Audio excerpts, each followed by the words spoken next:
यहाँ दी गई जानकारी ज्योतिष पर आधारित है तथा केवल सूचना के लिए दी जा रही है। TV9 डिजिटल इसकी पुष्टि नहीं करता है। यहाँ बताए गए किसी भी उपाय को करने से पहले संबंधित विषय के एक्सपर्ट से निजी तौर पर सलाह अवश्य लें।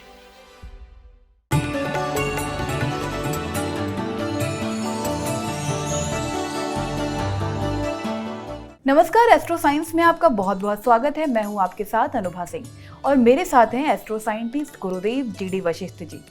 सर, आपका बहुत बहुत स्वागत है। माता रानी खुशियां दे, सदा सुखी रखे। कहते हैं जिस जातक की कुंडली में राहु और केतु का दोष होता है उसका जीवन नर्क के समान हो जाता है।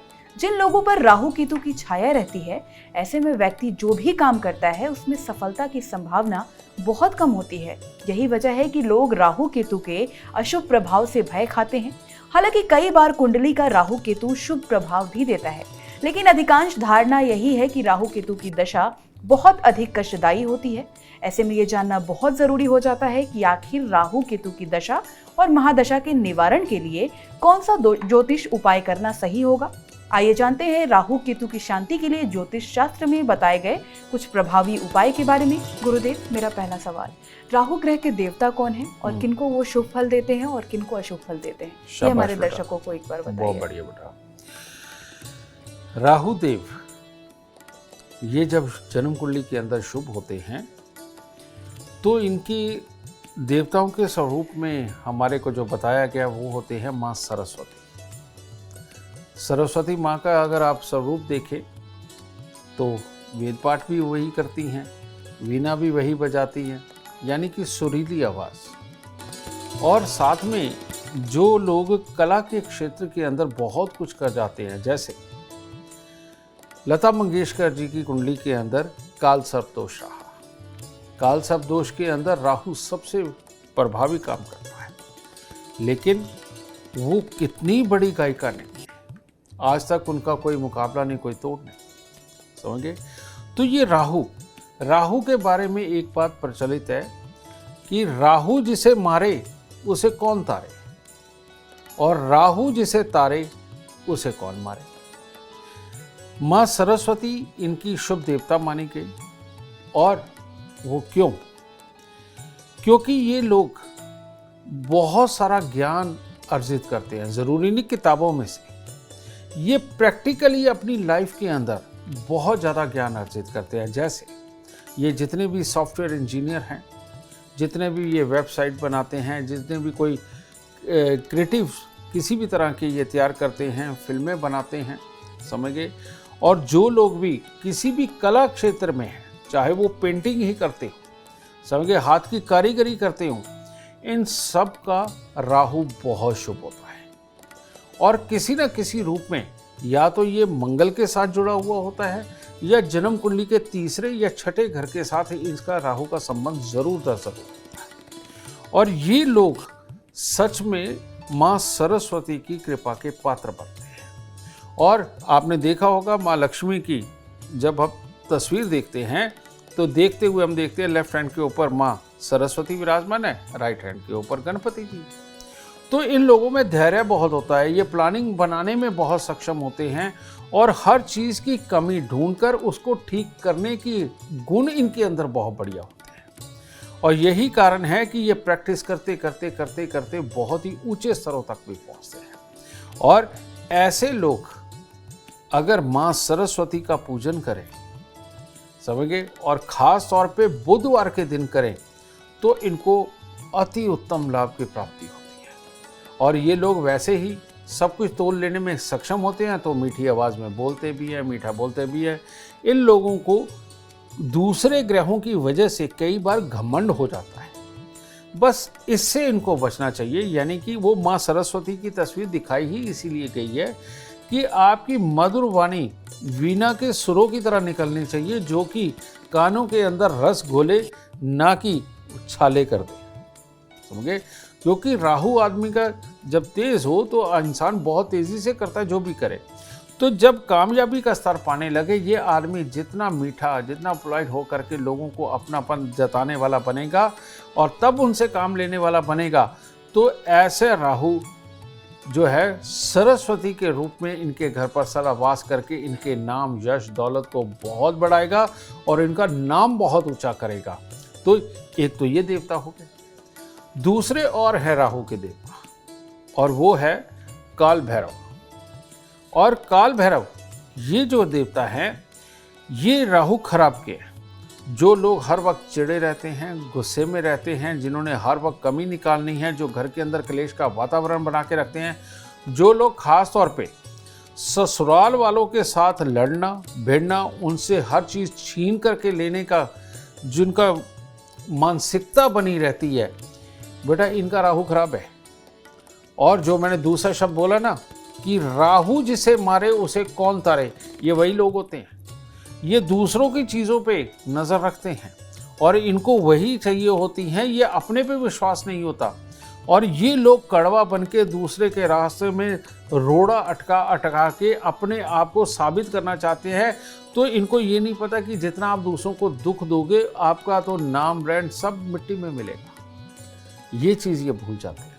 वो आज 2 दिन की सक्सेस मिल सकती है, लेकिन तीसरे दिन तो सब खराब होने वाला है। ठीक है, तो ये वाले राहु वालों को सख्त इलाज की ज़रूरत होती है, सख्त इलाज की ज़रूरत। ठीक है, और इन लोगों को धैर्य से चलना चाहिए, दूसरों के माल पे, दूसरों की चीज़ों पे नज़र नहीं रखनी चाहिए।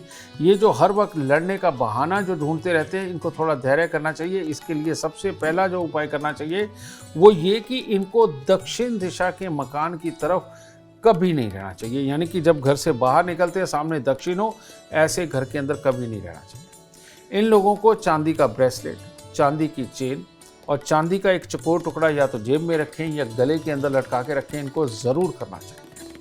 और अपने घर से बंद घड़ियाँ, खोटे सिक्के, खराब इलेक्ट्रॉनिक सामान, फॉरेन करेंसी कॉइन, नोट नहीं कॉइन, ये बिल्कुल नहीं इनको रखने चाहिए। जंग लगा हुआ लोहा इनके घर पे नहीं होना चाहिए। इनके घर पे तेज़ाब या नील टाइप कोई भी चीज़ या कलर के डिब्बे भर भर के रखना इनके लिए ये सारा कोई शुभ नहीं होता है। इससे जो ऊर्जा निकलती है ये सारी इनकी इस बुरी प्रवृत्ति को और बढ़ाने के काम करती है। तो इसीलिए इन चीज़ों को अपने घर से दूर करना चाहिए। इनको ऐसे घर में बिल्कुल नहीं रहना चाहिए जहां आसपास गंदा नाला हो या कोई तालाब वगैरह हो जहां पर पड़ा पड़ा पानी सड़ जाता है। ठीक है, या गंदगी के ढेर हों। ऐसी जगहों पे रहते हुए ये राहु खराब वाले इंसान का दिमाग इतना खराब होता है कि वो लाइफ के अंदर कोई अच्छे काम नहीं कर पाता है। तो इसीलिए इन सारे माहौलों से बचना ये भी बहुत ज़रूरी है। और इसके साथ ही इनको भैरव मंदिर के अंदर शराब चढ़ाना, सरसों का तेल चढ़ाना, और जो अंग भंग भिखारी होते हैं जो मांग करके खाते हैं, बेटा इनको मिठाई का दान करते रहना इनके जीवन के रास्ते को शुभता की ओर मोड़ सकता है और इनको भी अपनी मेहनत से बहुत अच्छा कामयाब कर सकता है। तो इतनी यूनिक जानकारी सिर्फ आपको एस्ट्रो साइंस में मिल सकती है। गुरुदेव, मेरा अगला सवाल, अगर किसी के ऊपर राहु की महादशा चल रही है तो ये शुभ होगी या सभी के लिए अशुभ होगी? ऐसा बिल्कुल नहीं है बेटा। एक वो बड़ी पुरानी कहावत है, कहते किसी लिए माँ बादी किसी लिए स्वादी। यानी किसी के लिए उड़द की साबुत की दाल बहुत अच्छी है, हेल्दी है, और कई थोड़ी सी भी अगर खा ले तो बाई का दर्द उसके शरीर के अंदर घुस जाता है। ठीक है, इसी प्रकार से राहुदेव है। राहुदेव बैठे किसी भी घर में हो, जन्म कुंडली के बाकी के ग्रहों की जो प्लेसमेंट है वो ये तय करती है कि राहु शुभ होगा या अशुभ होगा। तो वो तो बहुत टेक्निकल चीज़ है, वो एक एपिसोड में आ भी नहीं सकती, लेकिन मैं सिम्टम्स बता देता हूँ। जैसे पहले घर के अंदर अगर राहु हो और राहु की महादशा आ जाए, अगर ये खराब होगा तो इंसान को स्वास्थ्य से संबंधित दिक्कतें लगी ही रहेंगी। पिता और भाई के साथ लड़ाई अक्सर होती रहेगी और आदमी चिड़चिड़ा रहेगा और किसी भी काम को करते हुए भी चिड़चिड़ा रहेगा। ठीक है, और अगर इंसान कोई बड़ा अफसर भी बनता है तो ऐसी अवस्था में शक और वहम की आदत होती है। ये अच्छे वाले राहु का है कि वो कामयाब तो होगा लेकिन शक और वहम की उसे आदत होगी। तो चाहे इसमें अच्छा हो या बुरा हो, पहले घर के अंदर ऐसे लोगों को गुड़ गेहूं का दान हर रविवार के दिन करना ही चाहिए और चांदी का चकोर टुकड़ा अपने पास रखना चाहिए। राहु की महादशा में खास तौर पे ये करना चाहिए। ठीक है, क्योंकि राहु की महादशा लगी, पहले घर में बैठा हुआ अगर राहु हुआ तो बेटा ये पूरे के पूरे अपनी महादशा के अंदर ये इंसान को ढंग से जीने नहीं देता और स्वस्थ नहीं रहने देता, ठीक है। और दूसरे वाले का तो निभ जाता है शुभ वाले का। दूसरे घर के अंदर राहु बैठा हो और राहु की महादशा लग जाए तो इसका काम ही एक है, अगर ये खराब हो गया तो करना क्या, ये लोग यहाँ बैठे हुए राहु के प्रभाव से अपने शहर को छोड़ के भागने की तैयारी में होते। कारण ये कि पैसा ले लेके खराब कर करके इतना खराब कर चुके होते हैं कि दूसरे लोग इनके ऊपर हावी हो जाते हैं। फिर ये अपना शहर छोड़ करके भागने के लिए मजबूर कर देता है। इनके घर के अंदर खास तौर पे अगर नॉर्थ वेस्ट यानी कि उत्तर पश्चिम के अंदर टॉयलेट या किचन हो तो ऐसी अवस्था में तो ये राहु बहुत ही बुरे हालात पैदा करके घर में बीमारियां भी, क्लेश भी, आपस में हालात ख़राब भी, ये सब पैदा करता है। तो इसीलिए नॉर्थ वेस्ट के अंदर टॉयलेट या किचन बिल्कुल नहीं होना चाहिए। इन लोगों को हाथी को गन्ने ज़रूर खिलाते रहना चाहिए, तब अच्छा होता है। और हर रोज़ 3 किलो का दान देना चाहिए। तीसरे घर के अंदर राहु अगर खराब हो तो अपने ही भाई, यार, दोस्त, मित्र, पार्टनर बेटा धोखा देते हैं, आपको इस्तेमाल करते हैं और आपके पास पैसा भी नहीं बचता, बार बार कमाते हो, सिर्फ अपनी ज़रूरतों को पूरा कर पाते हो, फालतू खर्चा कोई नहीं कर पाते। तो इन लोगों को भी कुत्ते कौओं की सेवा करते रहना चाहिए, कुत्ता घर पे पाल लेना चाहिए ताकि राहु के प्रभाव को कम किया जा सके, ठीक है।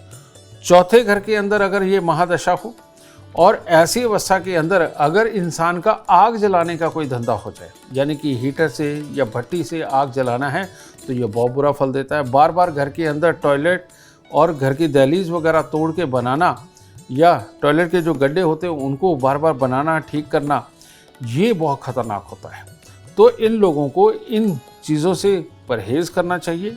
ज़रूरत भी पड़ी है तो एक बार करवा लें, एक बार लग के सारा करवा लें, बार बार ना ये करवाएं, टेम्परेरीली काम ना कराएं। और आग जलाने का धंधा नहीं करना चाहिए और प्रवचन देने का काम बिल्कुल नहीं करना चाहिए। और ये आसानी से काबू में आ जाते हैं। 7 बुधवार 400 ग्राम धनिया साबुत जल प्रवाह करने से ही इस रोग को काबू में किया जा सकता है। 5वें घर के अंदर अगर ये दशा हो तो बेटा ये ज़्यादा खतरनाक होता है। ये बच्चे की पैदाइश यानी कि बार बार मिसकैरेजेस वो होते हैं या स्वेच्छा से इंसान अबॉर्शन करवाता रहता है अपने जीवन साथी का। और ऐसी अवस्था में पिता के साथ में बनना, औलाद के साथ बनना, इन सारे हिस्सों के अंदर दिक्कतें बनती हैं और इंसान डिप्लोमेटिक होने की कोशिश करता है लेकिन नेगेटिव वे में, पॉजिटिव वे में नहीं, और घर में बीमारियां रहती हैं। तो इसीलिए चांदी का ठोस हाथी घर में रखना, घर की दहलीज के ऊपर चांदी का पतरा लगवाना बहुत ज़रूरी होगा।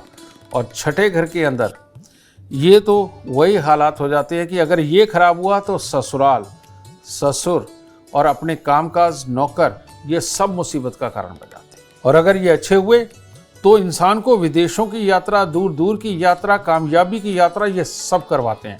तो इनके लिए छठे घर का अगर महादशा चले राहु की तो कोशिश करें हर बुधवार को नीले फूल, किसी भी प्रकार के नीले फूल माँ सरस्वती के चरणों में चढ़ाते रहे।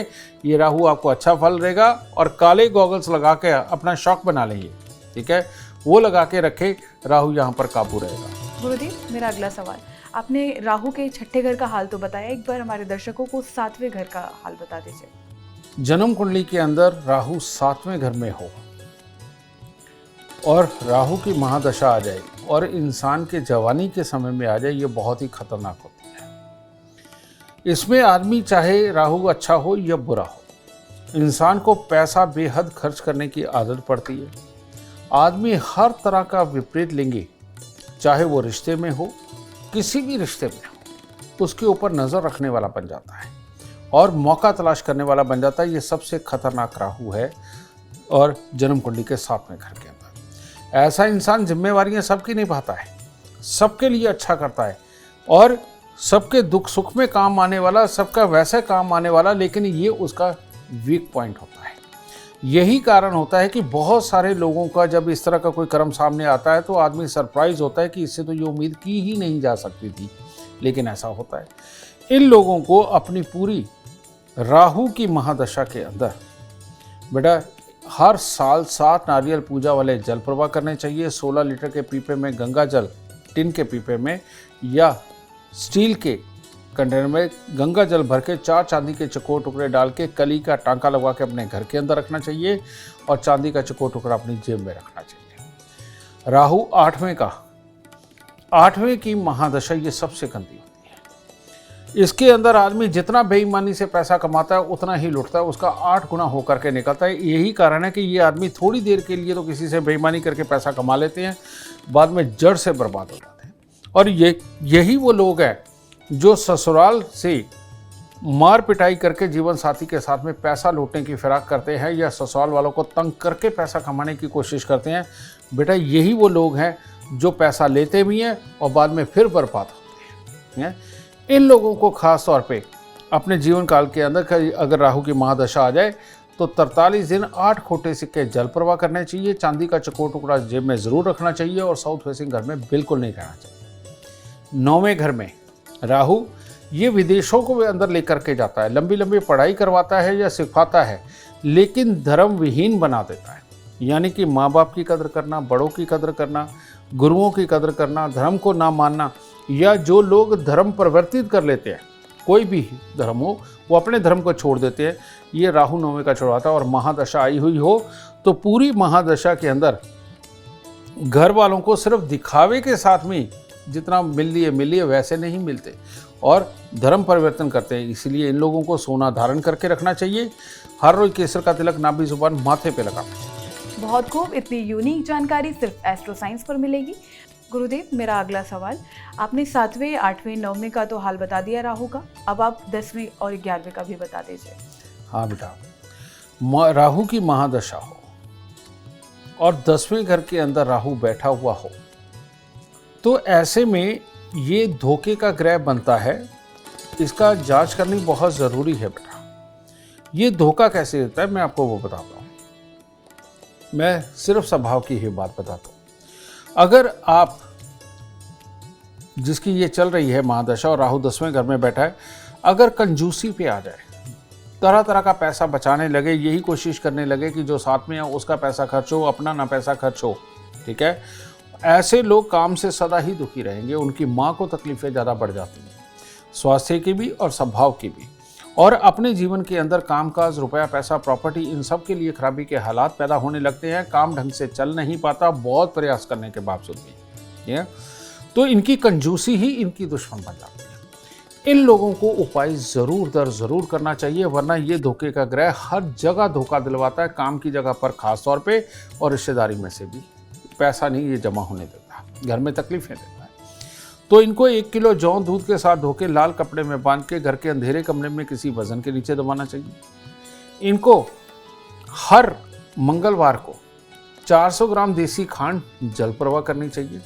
और ख़ास तौर पे कुत्ते और कौवों की सेवा इनके लिए अमृतमय होगी। लेकिन जब ये शुभ होता है, यहाँ बैठा शुभ राहु जब धोखा ना दे रहा हो, इंसान को टेक्निकल, किसी भी विज्ञान का जानकार और किसी भी तरह से कामयाब इंसान बनाता है। और ऐसे आदमी को बहुत खुले दिल का बनाता है। ये नहीं कि पैसा लुटाने वाला ना, सोच समझ के ही खर्चेगा, लेकिन खुल के खर्चेगा, हर ज़रूरत को पूरा करवाएगा, घर वालों को भी बिल्कुल दुखी नहीं रखेगा।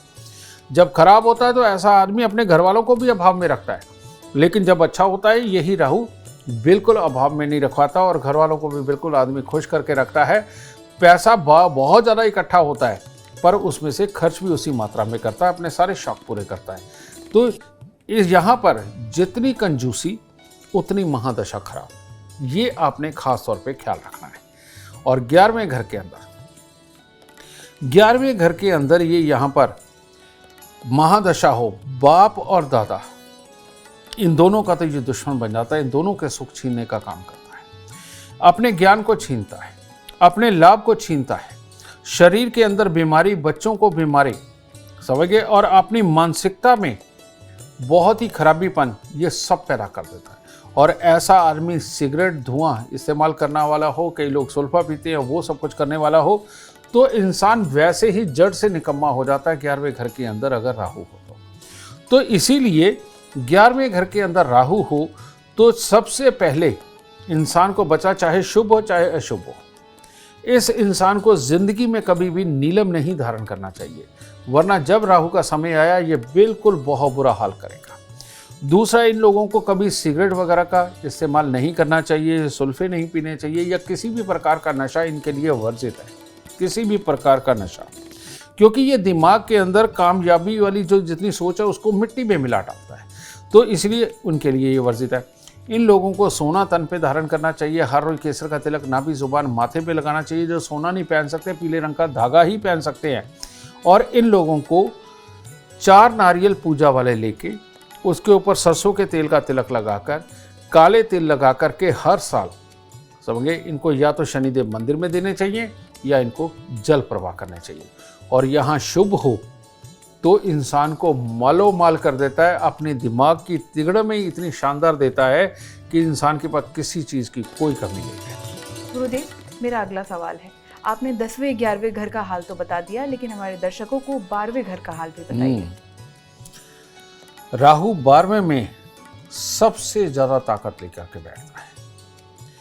और 12वें के अंदर शुभ हो तो शुभ हालात पे खर्चा, और इंसान सबकी मदद करने वाला, पड़ोसी की भी, जानकार की भी, और अगर कोई जानकार नहीं है उसकी भी मदद करने वाला। चलो जैसे लता मंगेशकर जी का था तो ठीक है, यहां पर शुभ है तो इंसान की जिंदगी कटेगी। लेकिन अशुभ के बारे में बताना चाहता हूं क्योंकि इलाज के काबिल तो वही। इस इंसान की नेगेटिव सोच होने लगती है, बदला लेने की भावना आने लगती है। हर वक्त घर वालों पे हो या बाहर वाले कोई भी बात शुरू करे, पूरी बहस के अंदर उतरना और अपने आप को मनवाने की पूरी कोशिश करना, इन लोगों की गंदी आदत होने लगती है। हर काम के अंदर जिद करके काम करना, समझिए। मान लीजिए जिद कैसी कैसी हो सकती है। जिद ऐसी भी हो सकती है कि नहीं, मैं तो फलाने के बेटी की या बेटे की शादी मैं ही करवाऊंगा, उसमें मैं ही पैसा खर्च करूंगा, मैं ये बना के रहूंगा, मैं ये काम करके रहूंगा, अब मैं दौड़ लगाने लगा हूं, अब मैं तुम्हें पूरा पतला होके ही दिखाऊंगा, मैं योग करने लगा हूं, अब तो मैं इसका मास्टर बन के रहूंगा, मैं ज्योति सीखने लगा हूं, अब तो मैं ये करके छोड़ूंगा। यानी कि जिस चीज को भी जिद करके करेंगे वो चीज इनकी जरूर दर जरूर खराब होगी। और इसके अंदर कहते हैं जो लाल किताब में कि ना पूरी होने वाली सोचों के पीछे भाग भाग के अपने हालात ऐसे खड़े कर लेगा कि खुदकुशी करने को मन करेगा। तो जो लोग सुसाइड कर लेते हैं वो भी राहु खराब का होता है, और महादशा के अंदर तो ये बहुत प्रबल हो जाता है, ठीक है। और ये लोग खर्चे के बहाने ढूंढते हैं, समझे। और शुभ के अंदर भी, शुभ के अंदर भी, शुभ के अंदर तो बहुत शुभ खर्चे होते हैं कि अपनी बहन बुआ बेटियों के ऊपर खर्चे करना, अपने परिवार पे खर्चे करना, तो वो तो दुखते नहीं, वो तो चलते हैं। लेकिन ये लोग किसी भी चीज़ को पकड़ के उसके ऊपर खर्चे के ऊपर जाते हैं और अपना हाल इतना ख़राब कर लेते हैं कि उसके बाद पुलिस, कोर्ट कचहरी, स्वास्थ्य के अंदर खराबी, खास तौर पे पेट के अंदर खराबी, कई बार हॉस्पिटलाइज होना, ये सारी प्रॉब्लमें इनके साथ होती हैं। ये सबसे खतरनाक राहु का स्थान है, ये जन्म कुंडली का 12वां घर। और जब यहाँ राहु होता है, कहीं शनि किसी खराब घर के अंदर बैठा हुआ हो, इंसान को पूरी जिंदगी ये गरीबी का अभिशाप दे देता है और सुखों से वंचित कर देता है। तो ऐसे में इंसान उतना ही कमा पाता है जितना कि उसकी ज़रूरतें पूरी हों, और हमेशा ही अभाव में रहता है। तो इसीलिए इसका उपाय होना बहुत ज़रूरी है। ये लोग रात रात भर सोचते हैं, जागते हैं, लेकिन इनको चैन की नींद भी नहीं आती। तो उसको ठीक करने के लिए लाल सूती कपड़े के अंदर सौंफ भरकर उसमें 5-7 रत्ती का मूंगा डालकर तकिया बना के अपने तकिया में डाल के रखें, ताकि इनको अच्छी नींद आ सके। और अपने बेड पर इनको लाल रंग की ही चद्दर, लाल रंग के ही तकिए के लिहाफ वगैरह ये इस्तेमाल करने चाहिए। काला और नीला तो बिल्कुल इस्तेमाल नहीं करना चाहिए, इसका खास ख्याल रखें। और घर से बंद घड़ियाँ, खोटे सिक्के, खराब इलेक्ट्रॉनिक सामान को निकाल दें। अगर कभी ज़रूरत पड़े घर की छत को रिपेयर करने की, रिपेयर कर लीजिए, कोई प्रॉब्लम नहीं। लेकिन अगर कहीं दीवारें खड़ी रही, आपने सिर्फ छत बदलने की सोची, तो ये राहु भूचाल ला देगा लाइफ में और कईयों की जान भी ले सकता है, समझिए। इसीलिए कभी भी इसकी छत बदलने की जरूरत पड़े तो पहले आप छत के ऊपर छत डाल दीजिए और फिर नीचे की छत निकालें तो उत्तम होगा। वरना ये राहु अपना सबसे गंदा और भयानक रूप इसके अंदर दिखाएगा। और हर 3 महीने बाद 3 किलो कच्चे कोयले जल प्रवाह करना बिल्कुल मत भूलिए। और हर रोज 3 केले अगर आप देते रहेंगे तो सुखी रहेंगे, और हर शनिवार को शनि की वश में शनि मंदिर के अंदर दें, तब जा कर के ये वाली महादशा आपकी सुखद निकलेगी, वरना ये महादशा सच में बहुत लाती है, बहुत तकलीफ देती है। बहुत खूब, उम्मीद करते हैं आपको आज का एपिसोड अच्छा लगा हो और गुरुदेव की बताई बातें आपके काम बनाए। और अगर आप भी जीवन में सफलता चाहते हैं, अपार धन और लाभ चाहते हैं, तो गुरुदेव के बताए उपाय पर जरूर अपनाएं। उम्मीद करते हैं आपको आज का विषय पसंद आया होगा। कल आपके सामने एक और नया विषय लेकर आएंगे जो आपकी कॉम्प्लिकेटेड लाइफ को बना देगा आसान और खुशियों से भरपूर। अगर आप हमारे गुरुदेव से मिलना चाहते हैं या पर्सनली बात करना चाहते हैं तो हमें कॉल करें 9999900522। आप भी सुख, समृद्धि और खुशहाली चाहते हैं और चाहते हैं कि दुखों का अंत हो जाए, तो इसके लिए एस्ट्रो साइंस ऐप डाउनलोड करना ना भूलें। फिलहाल समय हो गया है आपसे इजाजत लेने का। आप बने रहें हमारे साथ और हमारे एस्ट्रो साइंटिस्ट गुरुदेव GD वशिष्ठ जी के साथ देखना ना भूलें एस्ट्रो साइंस रोजाना सुबह 8 बजे। नमस्कार।